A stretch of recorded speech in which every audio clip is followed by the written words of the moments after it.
consumers, the most obvious sign that they see of inflation is when they drive past a gas station and see that record pump price. We've got a good story to tell there. Ethanol reduces those gas prices.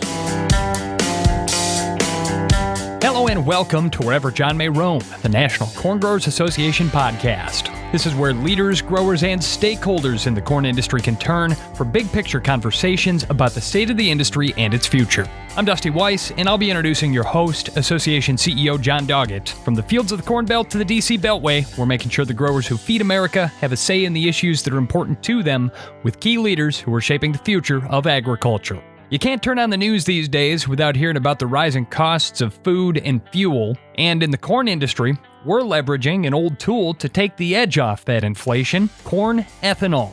In this episode, we're talking to Geoff Cooper, CEO of the Renewable Fuels Association, about how ethanol can help Americans weather this economic storm, and we're busting some common ethanol myths that keep on turning up everywhere from policy discussions to social media. But if you haven't yet, make sure you're subscribed to this podcast in your favorite app. Also, make sure you follow the NCGA on Twitter @NationalCorn and sign up for the National Corn Growers Association newsletter at ncga.com. And with that, it's time to once again introduce John Doggett, the CEO of the National Corn Growers Association. And John, I won't lie, one of my favorite TV shows when I was a kid, and this harkens all the way back to the day when there was actually science on the Discovery Channel still. There's a little program called the Mythbusters, and I understand that that's what we've got on tap for today's episode, is a little myth-busting of our own. Absolutely. You know, Dusty, over the years, we have heard so many arguments against ethanol, and we wanted to get together to debunk some of the most common arguments that we hear or see. And, you know, we've all seen or heard or read about all sorts of terrible things that ethanol does. I'm especially thinking about the contributions from those pesky keyboard warriors on social media and some questionable scientists who have made some wild claims, even as of late. So we figured, who better to help me debunk some of these wild claims than Geoff Cooper, who is the president and CEO of the Renewable Fuels Association. So Geoff, welcome, and thanks for joining us on the NCGA podcast. Well, thanks for having me, John. I was thinking I might not ever get an invitation, so glad to be here today. Sooner or later, we get to everybody, Geoff. But, you know, before we get too much further into busting ethanol myths, can you tell our listeners about your background? I mean, you're certainly no stranger to corn. Sure, John. Happy to. And thanks again for having me. And as I was thinking about my background, it occurred to me that I'm celebrating 14 years at RFA. So I've been with the Renewable Fuels Association for 14 years now. The last 3.5 years I've been serving as the CEO. And prior to that, as you know, John, I worked for your great organization, the National Corn Growers Association. I was there for about 5 years, started out in communications there at NCGA. But our old friend, Dr. Richard Glass, pulled me over into the research and market development end of the Corn Growers Organization and put me to work on a number of ethanol issues. And that was, of course, right in the middle of the Energy Policy Act of 2005 and Energy Independence and Security Act of 2007, where we got the first RFS and the expanded program. So, John, I was working very closely with you and the rest of the DC staff at that time to make sure we were arming our allies and our champions with the facts, with the data, with the right information to debunk the myths around ethanol that were rampant at that time. So that sort of brings us full circle to this conversation. 15 years later, we're still debunking a lot of those same myths and a lot of that same misinformation that just continually gets regurgitated and recycled. So, Geoff, let's just dive in and let's start with one of the easy myths. You've heard it and I've heard it.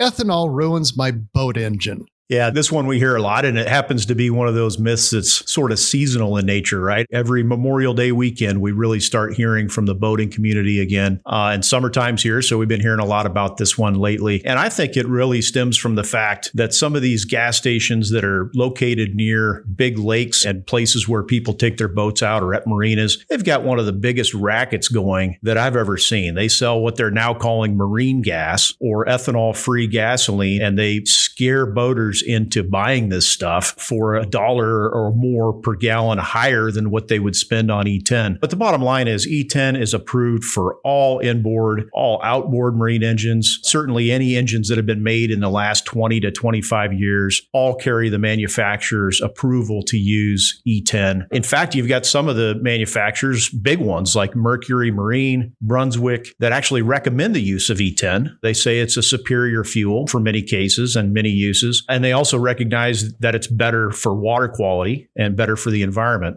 I think a lot of this stems from the notion that ethanol is hygroscopic, meaning it does entrain water, and that's a fact. It doesn't pull water out of the air per se, but if you get moisture in your fuel tank, the ethanol molecules are going to bond with that water. But it's actually a benefit because if you get moisture in your fuel tank, ethanol actually carries it out of the fuel system. So this is a myth that we continue to hear time and time again. And again, it seems like, especially in the summertime when people are pulling their boats out, that's when we really hear it. And, along with that, we hear, well, you can't leave E10 in the tank of your boat because it's really going to cause problems. And that's true of any fuel, whether it's got ethanol in it or not. And in fact, the Department of Energy a few years ago really compared E0 versus E10, and they found that the E0, the gasoline without ethanol, actually degraded faster and became unsuitable for use more quickly than the E10 did. So this is another one of those common myths that, again, I believe it's being perpetrated by folks who stand to benefit from selling that more expensive ethanol-free gasoline to boaters who don't know any better. See, and I want to know what lake you're boating on, Geoff, because up here in Wisconsin, finding marine fuel for just $1 above the going rate, that's a bargain compared to what they're charging on the Madison chain of lakes, let me tell you. Well, that's right. And even here, Lake of the Ozarks, not far from St. Louis, I know that marine fuel, again, which I think is a misnomer, but that fuel was selling for $2 a gallon more than E10 in that area as recently as Memorial Day. Yikes. Wow, boy, that makes it pretty tough to run a boat all day long when you're spending that kind of money. So, Geoff, here's another one we've heard a lot about lately with the supply shortages and the situation in Ukraine. The RFS increases food and gas prices. What do you say to that? I say it's absolutely ridiculous. And again, I think all you have to do is go to your nearest gas station and you'll find ample evidence there that renewable fuels are lowering the price of gasoline today. John, as you know, ethanol in the last few days, the last few weeks is selling for $1.50 a gallon less than gasoline at the wholesale terminals where gasoline is blended, $1.50 a gallon less. And so obviously, when you blend more of that low-cost product with gasoline, it's going to result in a lower cost for the finished fuel. And we're certainly seeing that at retail stations across the country today. The lowest priced fuel available anywhere in the country today is going to be the fuel with the most ethanol in it. And right now, that's E85. But even E15 blends, we're seeing those priced 30 cents, 40 cents per gallon less than E10, and oftentimes 60 to 80 cents below the cost of E0, the gasoline without ethanol. So to suggest that the RFS, and really, the RFS is what helps drive ethanol production and consumption, to suggest that the RFS is somehow contributing to higher fuel costs, especially right now, is just insane. The same thing could be said on the food inflation side. This is another battle we've been fighting forever, but we all know, and the data and the evidence show quite clearly, that there's no relationship between the RFS and what consumers pay for food at the grocery store. And I'm sure we'll get more into that as we go through our conversation today. Another myth that we've heard a lot over the years, and that is the production of ethanol requires so much fossil fuel energy that its energy benefit is only about 20%. John, you might recall that one of the first projects I worked on at NCGA was a big debate at the National Press Club that we sponsored on this very issue, the so-called ethanol energy balance, and this notion that it takes more energy to make ethanol than you get out of it. We wanted to settle that once and for all back in 2005 or 2006. And at that time, somehow the media's view of the experts on this topic was a bug doctor from Cornell, David Pimentel, an entomologist, and a former Chevron engineer. So those two guys came to the press club and debated Bruce Dale, a professor from Michigan State, an engineer. And I thought he did a great job of dispelling the myth back then, but we're still talking about it all these years later. It's not a hard one to dispel. All you got to do is track the energy use throughout the process to produce ethanol. It's pretty easy to do that. You sum up all of that energy use. And when you do that currently, the energy balance or the energy ratio, the return is about 3-to-1 currently. And that means for every BTU or every unit of energy that you invest in the process to make ethanol, you're getting 3 units worth of usable energy in the form of ethanol back out. The other thing I'd just quickly point out on that one is the energy used in the process is really not that much crude oil or petroleum. It's not an oil-dependent process. Yes, tractors and combines use diesel, trucks moving corn and ethanol around use diesel, but when you look at how much they're using on a per bushel produced basis or a per gallon basis, it's tiny. And in fact, Argonne National Lab said for every barrel of petroleum used in the ethanol production process, you're getting 20 barrels of ethanol. Most of the energy that we use in the process, most of the fossil energy, is in the form of natural gas, whether that's embedded in the fertilizer at the farm level or natural gas used at the ethanol facility. So we feel like that's a myth that should be dead and buried. We've killed it a number of times, but it does tend to pop its head up from time to time.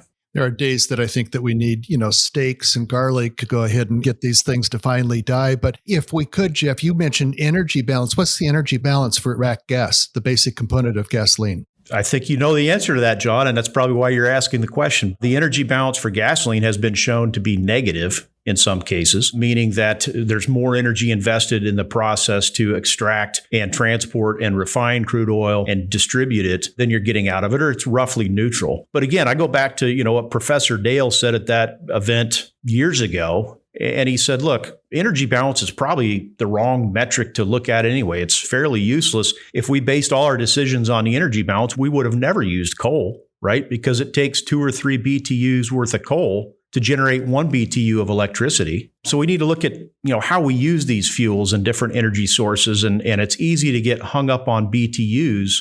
And in many cases, that's the wrong argument. It's kind of like saying apples or tomatoes are terrible foods because they're low in protein and the body needs protein. You don't eat an apple or a tomato for protein. You eat it for fiber or potassium. And in that same way, we don't use ethanol primarily for its BTUs. We use it for its octane value. We use it for its lower carbon content. We use it because it dilutes sulfur in gasoline. So we got to take a more holistic approach and just get beyond this ridiculous debate over BTUs and energy balance. Well, and somewhat tied to that is the other myth about the cost of gas made with ethanol is actually higher per gallon because ethanol reduces gasoline's energy per gallon. So if I'm using a high blend of ethanol in my car, am I going to lose a lot of my mileage advantage? Yeah, and we're hearing a lot of that one today, John, aren't we? Because again, we're talking about E15 being 30, 40 cents a gallon cheaper than E10. We're talking about E85, seeing huge discounts for E85. But then you get the naysayers saying, well, because of that lower energy content, that lower BTU value, you're getting worse mileage. And so you might not be saving any money. There's really 2 issues there. And the first one is with low-level blends like E15, you're really not losing any fuel economy or seeing much reduced mileage. A study that's just been completed at the University of California, Riverside took 20 vehicles and compared the emissions primarily, but also looked at the fuel economy in those vehicles when they're using E10 and E15. And what they found is on average across those 20 vehicles, when you're using E15, you got 1.3% lower mileage. That's less than you're going to notice if your tires aren't properly inflated. And in 4 of those vehicles, we actually saw better mileage on E15 than we saw on E10. And why do you think that is? Because they had higher compression ratios, because they had direct injection, and they're able to take advantage of that slightly higher octane value that you get with E15 than E10. And if we had high octane fuels like E25 or E30, and automakers were optimizing or tuning their engines to take full advantage of that octane, you'd see no difference in mileage per gallon, and you'd be getting the same mileage on fewer BTUs, and that's really the definition of energy efficiency. So, the 3 of us are of an age where when we were growing up, muscle cars were cool, but they're not cool anymore. The sweet sound of catback exhaust doesn't thrill motorists any longer. Instead, they prefer the anticlimactic whisper of nothingness that comes from electric motors. So talk about that, Geoff. Electric vehicles, are they better for the environment because they don't use fossil fuels and they have no tailpipe emissions? Well, no, they're not. And I, for one, love the sound of a muscle car firing up and that 4-barrel carb. And, again, that high octane bump that you get from ethanol really provides additional horsepower for those sorts of vehicles. But on the environmental question, no, there's this misnomer out there that because electric vehicles don't have a tailpipe, that they are zero emissions vehicles. That's the terminology that everybody uses, ZEVs or zero emissions vehicles. Well, what about upstream of the vehicle, and where is the electricity coming from that is charging that battery? Those are all very important implications. And that electric vehicle is not zero emissions unless it is using a source of electricity that generated zero emissions. And in this country today, we're still getting 60% of our electricity from fossil fuels. We're getting 20% from nuclear and 20% or less from renewable forms like solar and wind. So when you factor that full supply chain in, where the electricity was generated, when you factor in the emissions related to extraction of the rare minerals that are in the battery, when you factor in the emissions related to disposing of that battery at the end of its life, electric vehicles, in many cases, again, depending on the source of the electricity, are no better than liquid fuels and certainly no better than a high ethanol blend, or a flex fuel like E85 is going to perform better in terms of life cycle carbon intensity than an electric vehicle. And, it just reminds me of a guy that works in the building where our office is, drives a Tesla. And one day I was curious and just asked him, why did you buy that thing? What was it that convinced you to buy the Tesla instead of another internal combustion engine vehicle? And for him, it was all about, the environment. I want to, reduce my carbon footprint and reduce my emissions. And you should have seen his face when I told him, sir, the electricity that you are charging that vehicle with when you plug in every night is coal-fired. The Missouri grid is largely served by coal-fired power plants. And so you're not doing the environment any favors, and you're certainly not reducing your carbon footprint by driving a Tesla. And so those are the sorts of things that we just need to do a better job of educating the public about. And one of the things that we do in our organization a lot, and I know that you worked on it when you worked for us, and that is corn production's bad and it increases greenhouse gas emissions. And that means ethanol has high greenhouse gas emissions and it isn't good for the environment at all. Compare that to the electric cars not having quite the carbon footprint that people would think. What about corn production?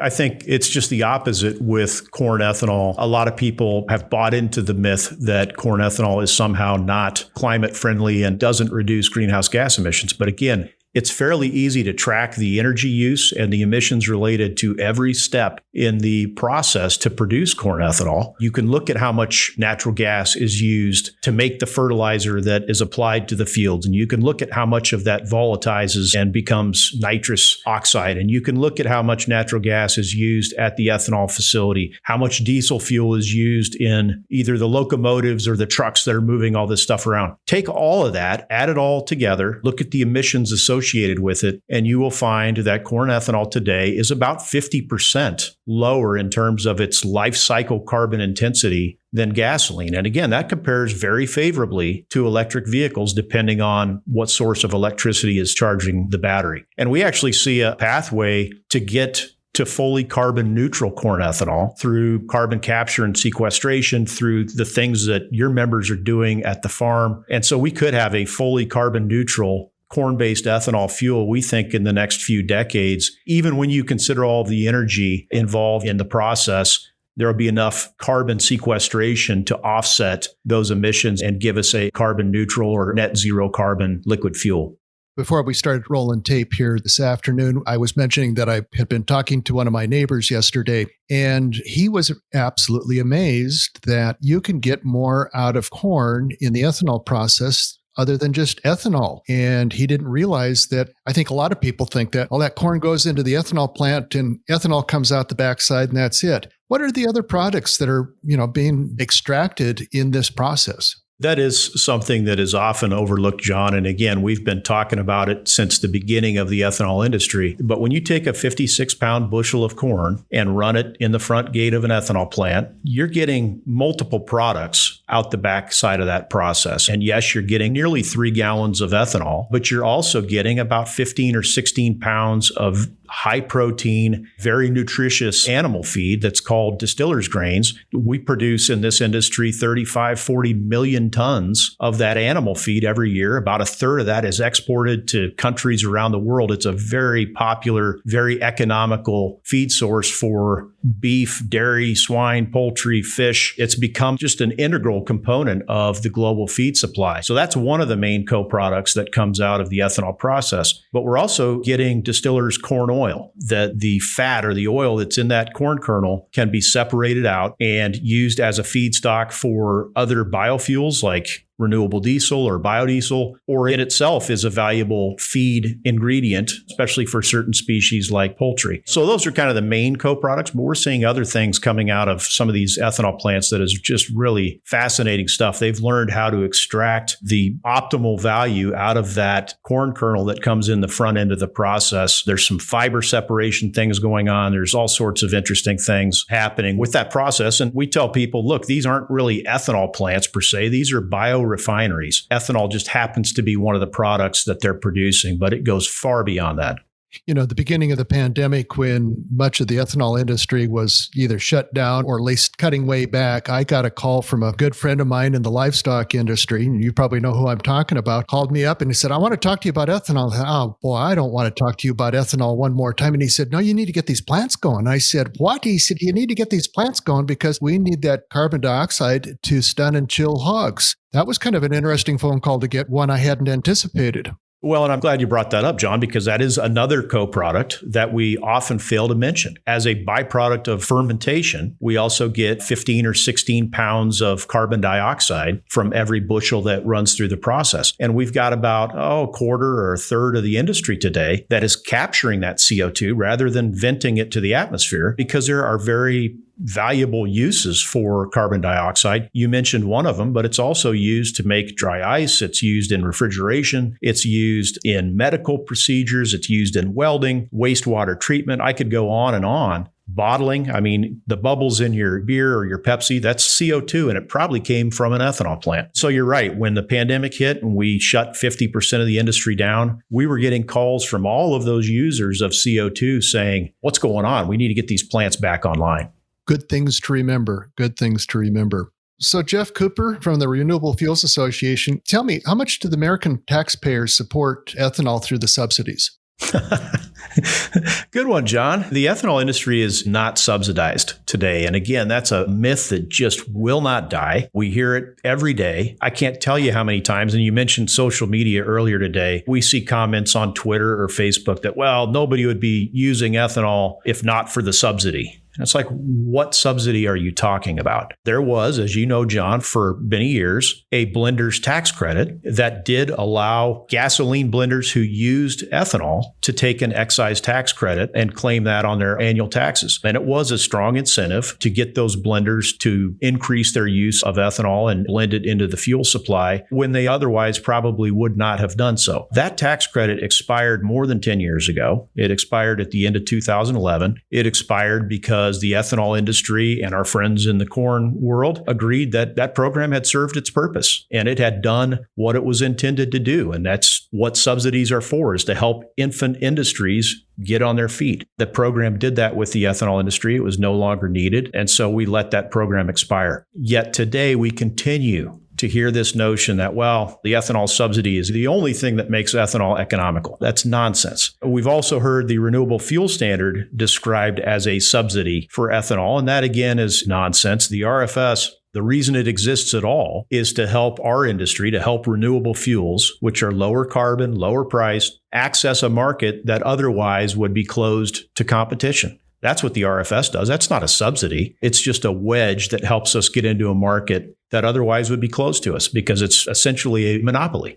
So over the years, what is your favorite myth to debunk? The one that when you hear it, you smile because you know that you've got the Geoff Cooper answer to it.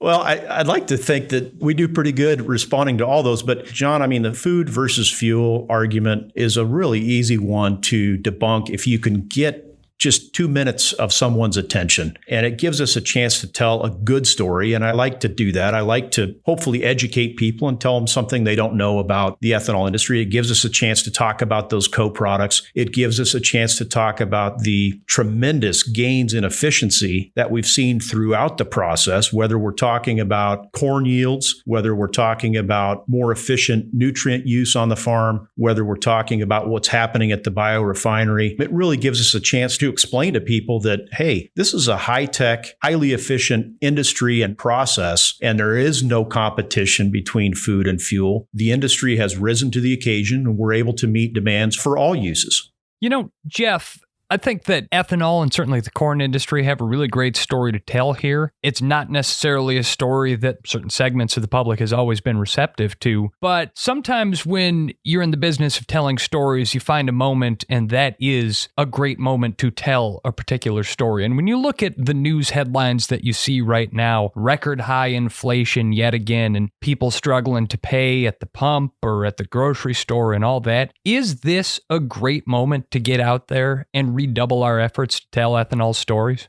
This is one of the best moments, one of the best opportunities, I think, that has presented itself to our industry in recent memory. And it's because of a combination of factors. Like you said, we got consumers, the most obvious sign that they see of inflation is when they drive past a gas station and see that record pump price. We've got a good story to tell there. Ethanol reduces those gas prices. Then they go to the grocery store and they see that their grocery bill has gone up. We're able to tell a good story there that, hey, ethanol is food and fuel. We're producing that more efficient, lower cost animal feed. And then, the climate benefits are also very much front of mind right now. We got a lot of people concerned about climate change and increasing greenhouse gas concentrations in the atmosphere. And we've got a phenomenal story to tell there. At the same time, we've got the situation in Ukraine, right? And that's what's really driving the record high pump prices that we're seeing today. And I think people forget about the energy security benefits of producing domestic renewable fuels and the fact that we're adding 15 billion gallons of volume to the U.S. fuel supply. And that's helping keep prices down and making us less dependent on imports from Russia and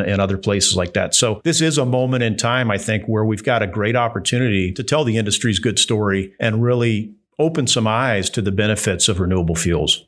Yeah, because if you think that $5.30 a gallon is bad, you should see what they're paying in Europe right now. Yeah, that's right. And just think about what prices would be if we didn't have 10% of every gallon, that demand being satisfied with domestically produced ethanol, which is $1.50 a gallon lower than gasoline right now. If we didn't have that 15 billion gallons being added to the supply, we wouldn't be talking about $5 gasoline. We'd be talking about $7 gasoline. So again, this gives us an opportunity to do some education and bust some of these myths and misunderstandings that people have about what we do.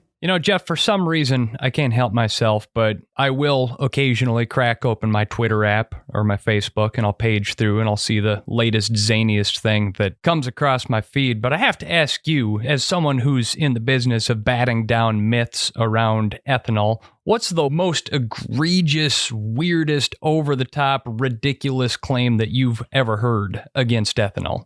We've heard a lot of them. I'm not even sure I could tell you what the most egregious is. I'd have to go back and look at my file, which is that thick. But I'll tell you one of the latest ones that has just made me laugh because it's so ridiculous. There's something going around on TikTok, and I know nothing about TikTok, but my staff says, you got to see this. And there's something going around saying that gasoline has lost its smell. Gasoline has lost that pleasant aromatic aroma that it used to have, and it's because of ethanol. That's what's going around right now. It's like, boy, I certainly don't remember ever thinking that the smell of gasoline was like lilacs or anything like that. And I told one of our staffers, the solution there is we need to invent a gasoline scented candle that would satisfy their appetite for that sweet smell. But that's the kind of crazy stuff that we see. We've seen ethanol blamed for riots in Mexico over high tortilla prices. We've seen ethanol blamed for reduced population of pheasants. We've seen it all. So really nothing surprises me anymore. You know, Jeff, in the business, there's a term, they call it the summer driving season. And really what that means is the weather isn't crap and we're all getting out and making the most of life for a little bit while, at least here in the Midwest. And so I've heard, a little bird has told me that you consider yourself to be quite the music nerd. I know that Mr. Doggett and I are kind of music buffs ourselves. So gotta ask you, what is on the summer driving season plans for getting out and seeing some live music? Well, yeah, that's a great question. I need to look more closely at what's coming through town this summer. It seems like there have been some concerts added recently and some that have been removed. I do know for a fact that I will be seeing Jason Bonham, the son of Led Zeppelin drummer John Bonham. He's got a band together and they're doing a bunch of Led Zeppelin music. I know that we've got tickets for that show. We've also got Dead and Company coming up later this summer. Some of the remaining members of the Grateful Dead, if you can believe those guys are still around. So I know I got those two for sure, but we'll certainly be adding more as the summer goes on. What about you, John? You know, if I could find a way to get to see the Stones, it would be just wonderful. And, better see them pretty soon because, sooner or later.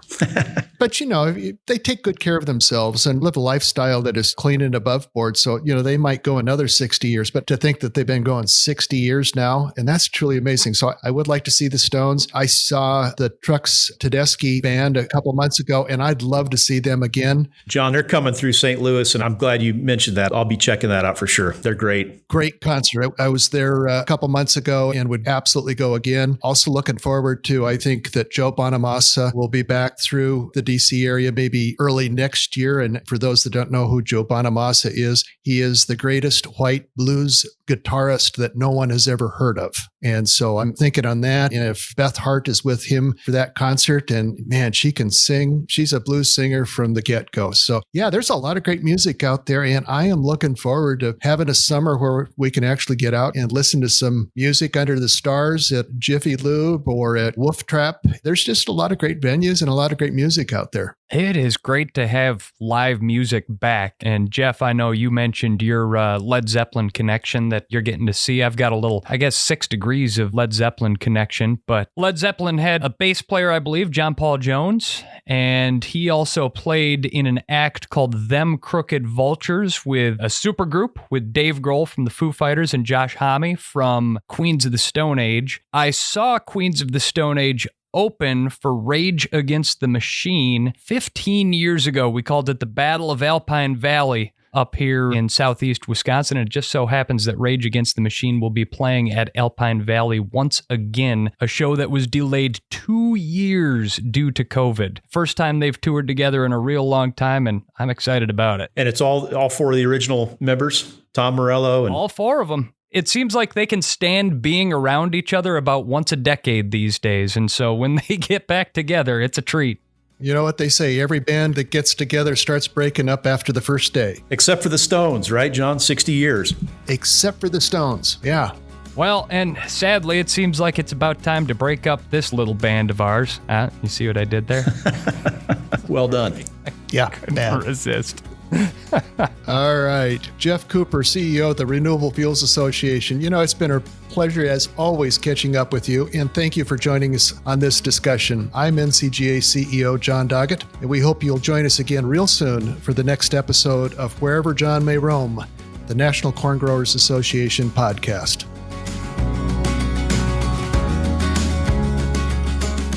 That is going to wrap up this edition of Wherever John May Roam, the National Corn Growers Association podcast. New episodes arrive monthly, so make sure you subscribe in your favorite app and join us again soon. Visit ncga.com to learn more or sign up for the association's email newsletter.